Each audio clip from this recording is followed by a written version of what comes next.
Hello mga ka-TH. Magandang tanghali. So ngayon gagawa tayo ng Japanese one. At saka ito yung mga kakailanganin natin. Ito siya ay bearing na maliliit. Ito yung gagamitin natin sa handle ng Japanese one.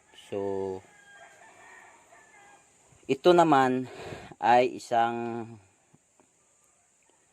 tiger bronze o solid bronze. Bali, mabibili ito sa hardware at saka sa mga fishing supplies. At saka mga katits. Ito pala yung gagamitin natin. Ito siya ay double E na battery. Ang ginamit ko to is Eveready. Bali, kinuan ko na siya.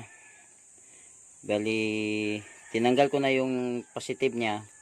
Ito na lang yung natira, negative. So, I recommend Eveready na battery, double E. At saka, ito nga pala mga katits, ito yung gagamitin natin sa ground. Ito. Yan. Yan, klaro ba? So, ito yung gagamitin natin sa pang ground niya. So, ito ay alkitran. Tsaka, optional na to ha. Ito, optional na to. Teflon. Optional. At saka, yung handle natin is, dapat, yung handle natin is 6 inches. Kailangan din natin ng tip, kasi wala akong ibang panukat. Ito na lang. So, yung handle nga pala natin mga ka-TH is 6 inches. Bali, ito, alam niyo na kung ano to, pwede yung antenna na, yung malalaking antenna sa TV, pwede nyo itong gamitin. At saka ito, kuan to ng sigarilyo. Bali, ito yung silver ng sigarilyo. Silver siya. So, mas magandang gamitin kaysa fuel yung silver ng sigarilyo. Kasi yung dapat nating gamitin is fuel, pero nung tinignan ko yung fuel, mas maganda pala ito gamitin kaysa dun. So, ito mga katets, ito yung sana gagamitin natin. Bali, ito nakuha ko to sa hukay. Alam nyo ba yung singaw ng gold o yung itim na singaw ng gold? Ito siya. Ito yung itim. Bali, pag may gold, parang kuan siya. Yung lupa niya ay parang magkakauling. So, ito yon mga katits. San. So, isa rin to sa mga sangkap natin.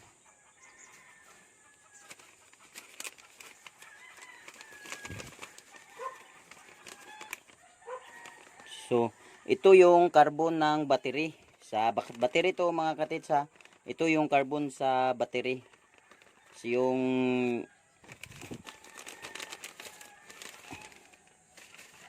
nasa loob nito. Ito. Sa loob nito. Ito yun.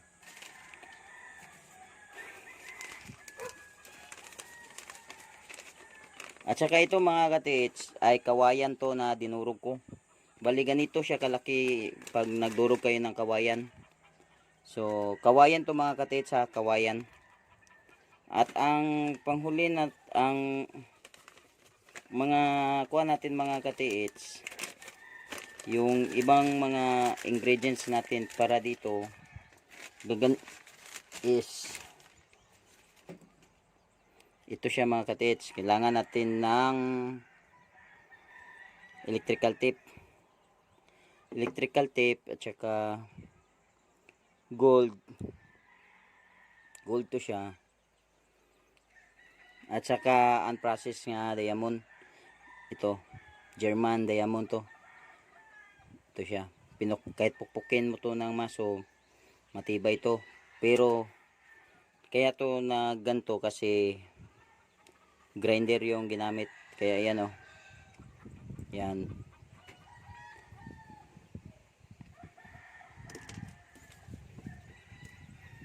At saka ito mga katits, ito na lang yung gagamitin kung pangkuan niya is 18 gold to.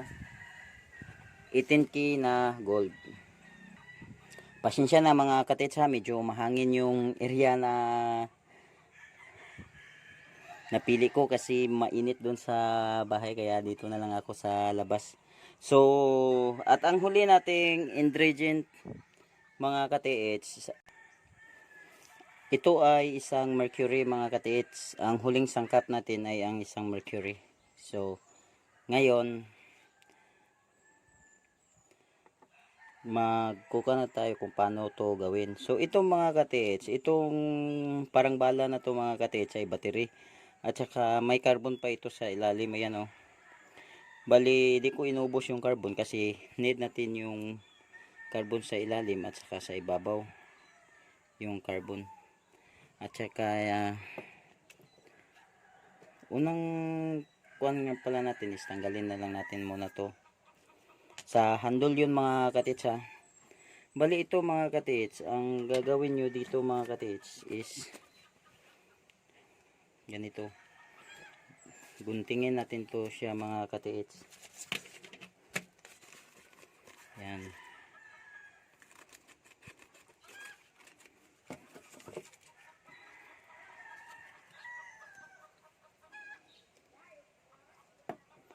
So 2 inch. Sa 2 inch siya mga katits. So okay na to kasi bali ganito siya mga katits oh. Ganyan natin siya. Bali ito yung gagamitin nating pambalot sa ating rod.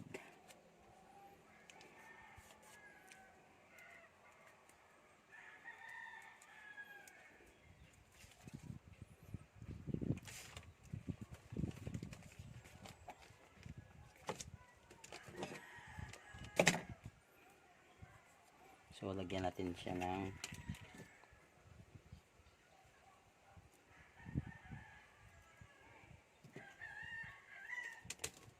hala. Yung diamond nga pala natin mga katits ha, optional lang yan. Kung mayroon kayong diamond, pwede nyo nang ilagyan. Pero pag wala naman, pwede rin wala.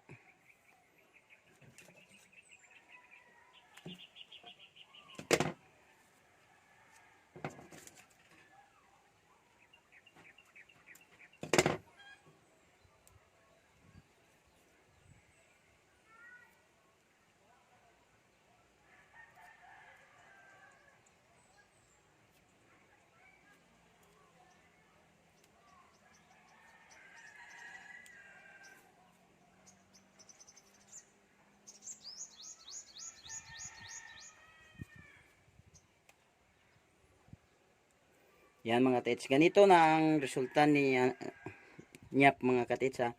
So, itry natin ipasok dito. So, ganyan siya mga katits. Nakapasok na siya. So, ating ilalagay itong kuan dito mga katits. Itong ating mercury. Yeah.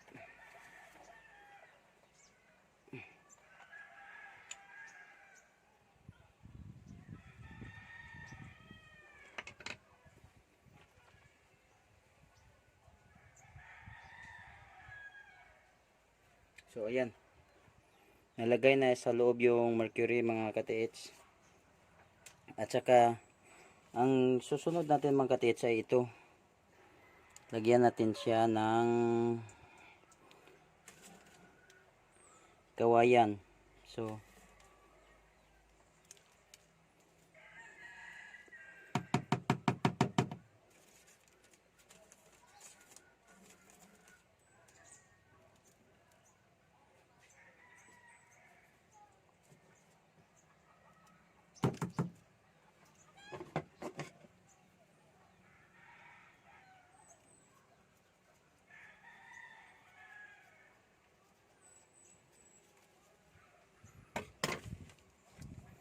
sunod naman yung ating bash mga katiits.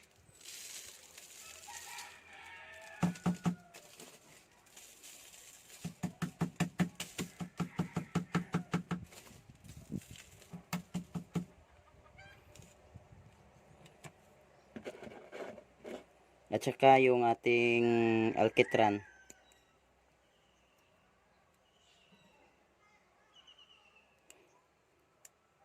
Sa nagtatanong nga pala mga ka-TH kung anong battery gamit natin is AA. AA yung gamit natin mga ka-TH ha. AA na battery. So, ayan. Para yung maganda rin yung ipahuli natin yung alkitran mga ka-TH kasi para hindi lumabas yung mga sangkap natin sa ilalim. So, i-push lang natin to mga ka-TH.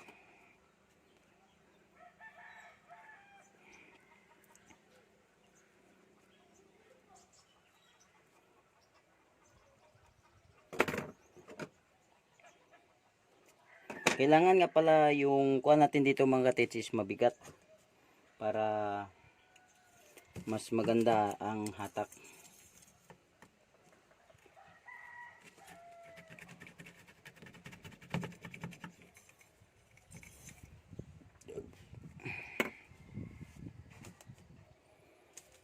So, lagyan uli natin ng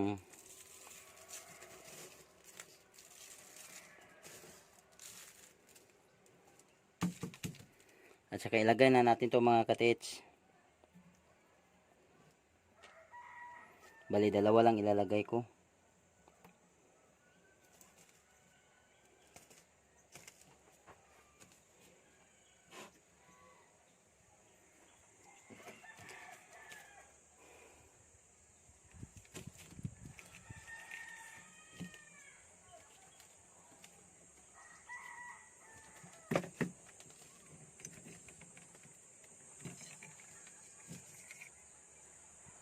Basta yung diamond natin mga ka-TH ha is optional lang yun.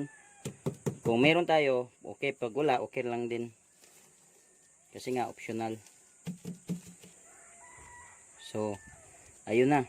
Lagyan natin ng kaunting ganito mga ka-TH. Dagdagan natin. Mas marami, mas maganda.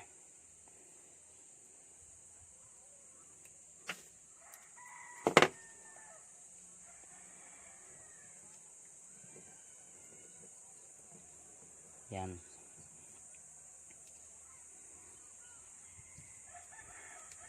Tapos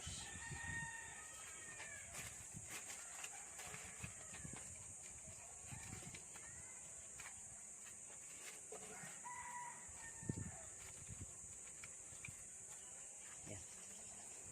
So, takpan na natin to mga ka-TH. Medyo kulang pa to sa bigat. Bali, ito mga ka-TH, lalagyan pa to natin ng pabigat kasi medyo magaan pa to.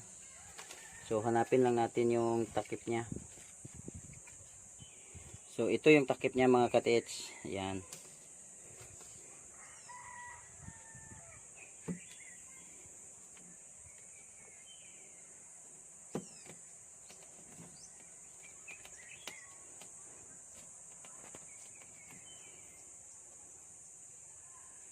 So, ayan.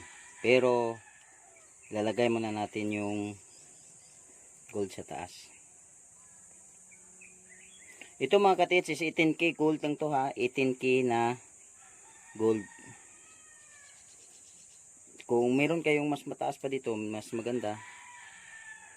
Pero ito lang yung 18K kasi ito lang yung bakante natin mga ka-TH.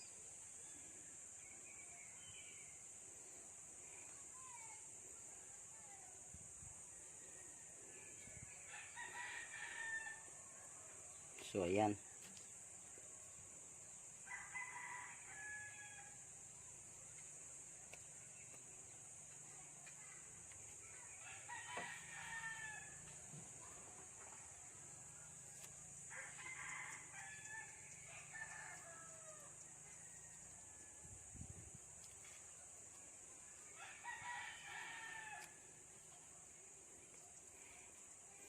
Tip lang to siya mga ka-TH ha. Para hindi siya malaglag.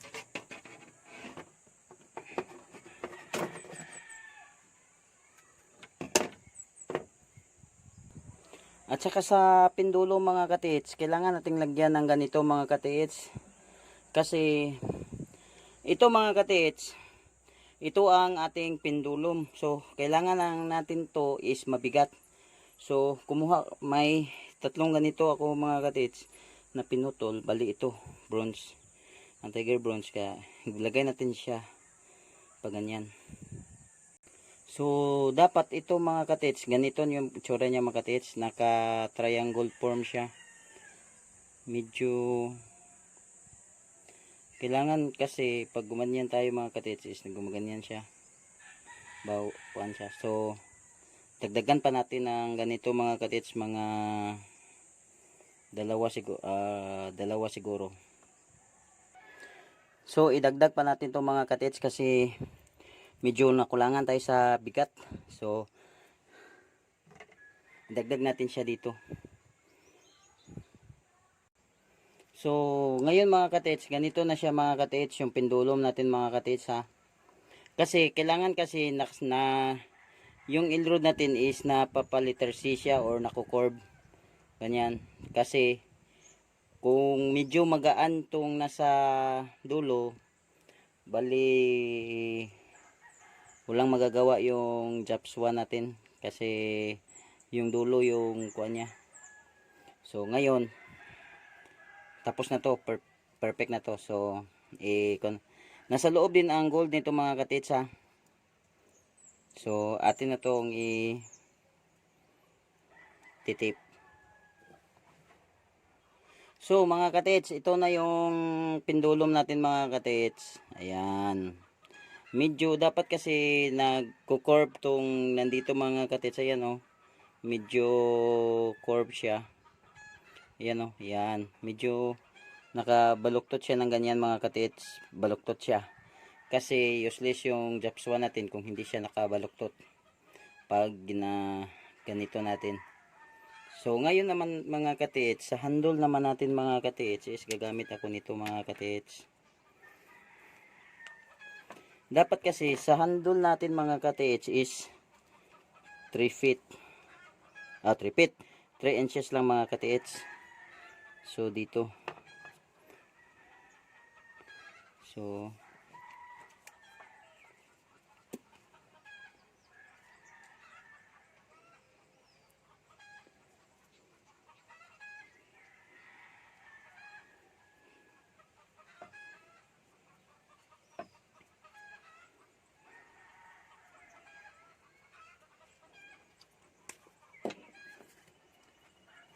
tapos ipasok na natin tong bearing mga katits, ito bearing.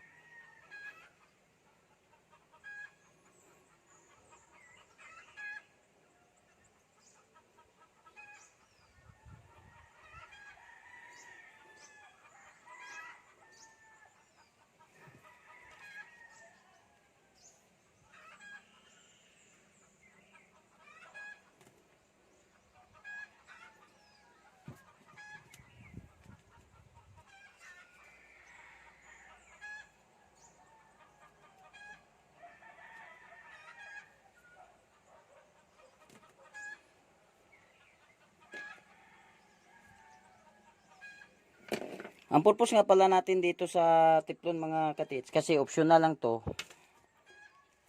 Para paglagay ko nito sa kuan mga katits, hindi siya gumagalaw. Kasi gumagalaw itong mga katits, ayan o.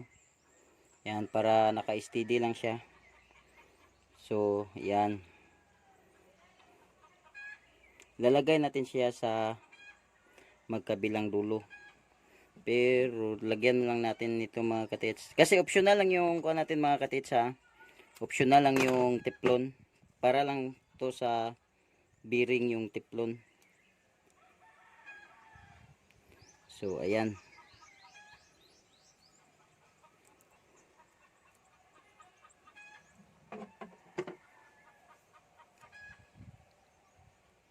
Para hindi siya mahulog mga katits.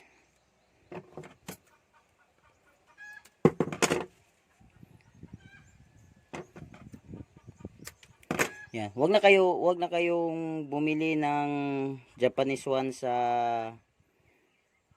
nagbibenta sa YouTube o sa Facebook.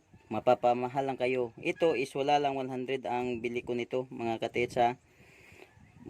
Sige, palagay na lang natin wala lang sa 200 mga ka-TH itong mga materials at saka gamit dito mga ka-TH. So ito yung hawakan natin mga ka-TH. So papasok lang natin to, ayan, nasa 3 feet.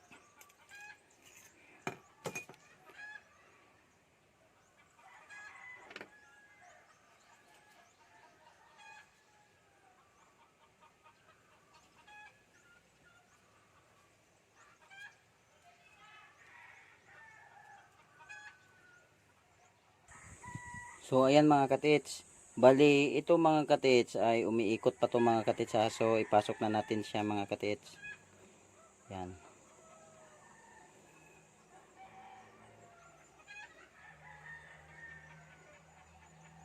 So ayan, umiikot siya mga ka-TH. So ito mga ka-TH is kukuha na natin to. Bali ititip na natin to mga ka-TH ha. So ito na nga yung ating handle mga ka-TH. Ayan o. Kita nyo naman mga ka-TH. Ayan o. Umiikot yan mga ka-TH o. Ayan o. Ayan o. So umiikot siya mga ka-TH. Ayan. Yung ating handle ay umiikot. Kasi yung kuha natin is kung hindi natin alam yung load na nasa ilalim mga ka-TH. So para malaya siyang iikot kung saan siya papunta. Ayan, ganyan. So ngayon mga ka-TH, ito na yung ating JAPS 1. So ating ilalagay dito. Ayan. So ayan na yung ating JAPS 1 mga ka-TH. Ayan. So i-test natin ang ating JAPS 1. So ito nga pala yung ating L-rod mga ka-TH. Yung itim sa ating L-rod ay may 1 grams of gold yan. Bali tinimbang ko talaga yan sa timbangan ng mga gold. Bali hindi kilo yung grams, na hindi kiluhan yung pang isda. Yung pang ounce talaga siya, yung pang gold. Kasi sa 1 gram of gold, para maging 1 kilo siya o 1 ounce ay 1,000 grams yan. So ayan ay may 1 grams lang yan na gold. So try natin to siya mga ka-TH ha. So ang paghawak ng kuha natin mga ka-TH is dito para hindi siya, dapat kasi tignan nyo yung JAPS 1 natin ha. Dapat nakabaluktot yan mga ka-TH. Ayan o. Yan, nakabaluktot yan. Kasi pag hindi siya nakabaluktot, straight lang siya, useless yan. So ganyan yung paghawak natin. Ito mga ka-TH, dito dapat dito yung dulo. Yan. Para hindi siya gumalaw. So ganyan. So ayan mga ka-TH.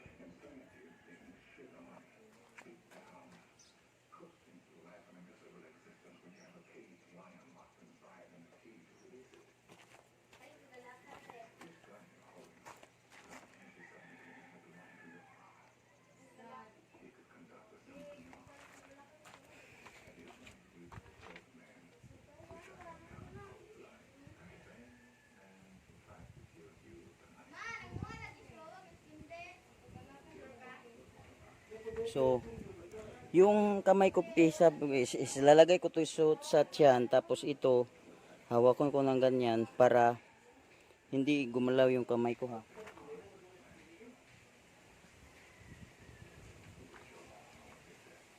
So ito, andito na tayo sa gitna mga ka-TH ha.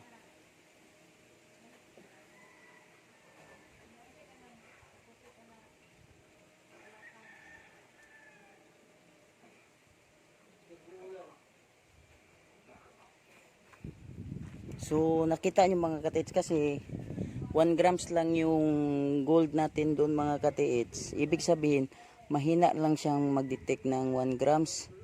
So meaning kung sa kuan mga ka-TH, sa mga gold dust na maliliit lang yung grams ng gold dust, bali point lang yan siya mga Yung guldas natin mga katits, 0.1, 0.2, yan lang yun. So, ibig sabihin, hindi siya gagalaw sa mga guldas. Kasi nga, ito nga mga katits, 1 grams to na gold.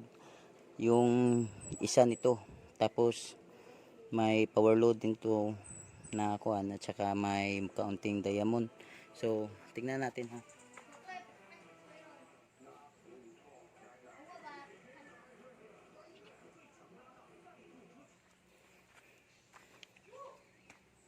Maklaklaro nyo ba? I-zoom natin yung galaw niya mga katits ha.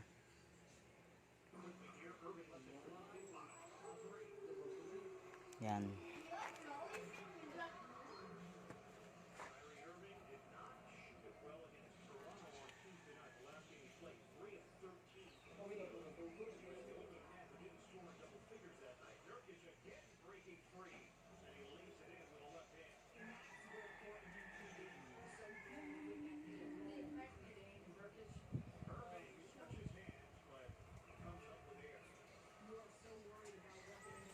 Yan. So, maliit lang talaga yung galaw niya mga katiits. Parang ganito lang yung galaw niya oh. Ganyan. Ganyan lang siya kaliit. So, puntahan natin yung Mindipo na nasa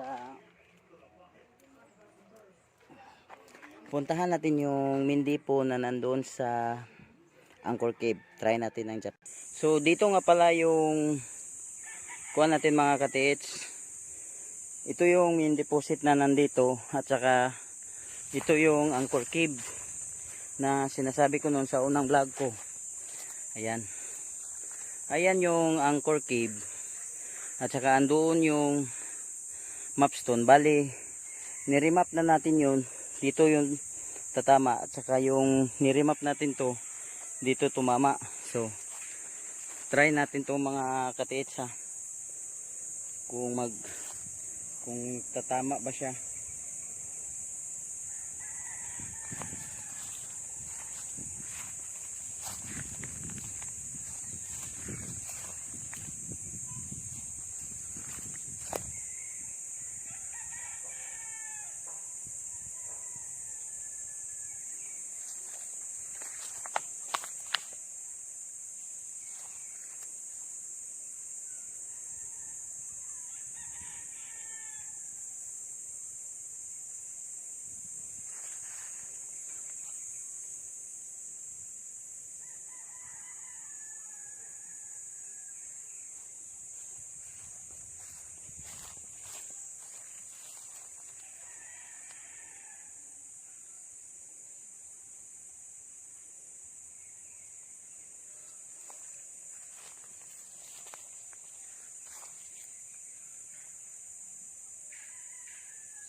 So mga katiits, mahina yung detection niya dito. Bali, yung dito yung banda yung unang kuan ko is ayan na. So bonus na to sa may-ari ng lupa ha. Ayan.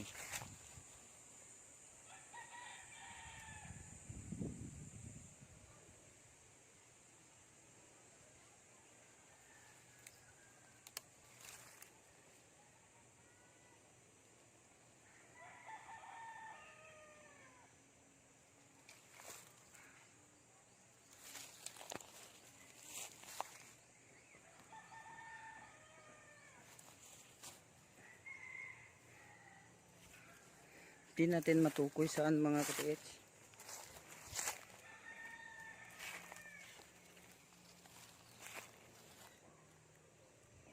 So ay din dito. Ito mga katiits oh. Ayan. Ito yung forma ng kuan niya mga katiits. Main deposit. So medyo kuan siya mga katiits ito oh. Nasa tuktok pala siya ng ito, salakot na maliit.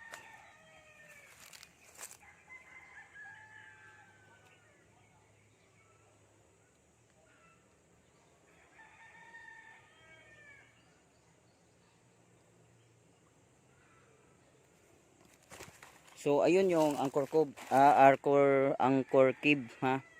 Ayun. Andun yung Angkor Cave. So main deposit dito mga katiits. Medyo malayo pala siya doon. So medyo nagkamali yung kumpas siguro mga katiits, kasi yung kumpas nandun dito siya nag-target. Pero ang turo ng Japanese one ay saka ito.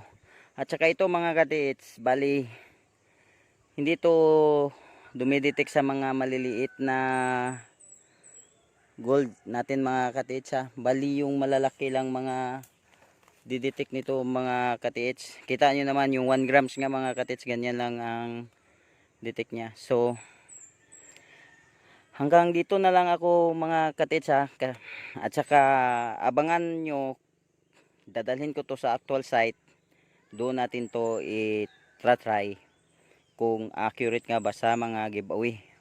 Kasi yung mga giveaway medyo more on grams na yan. So tignan natin kung madidetect nya.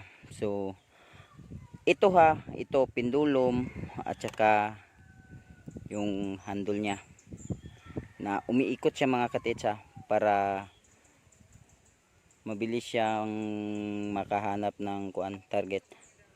Sige mga katiits, maraming salamat sa panonood and God bless.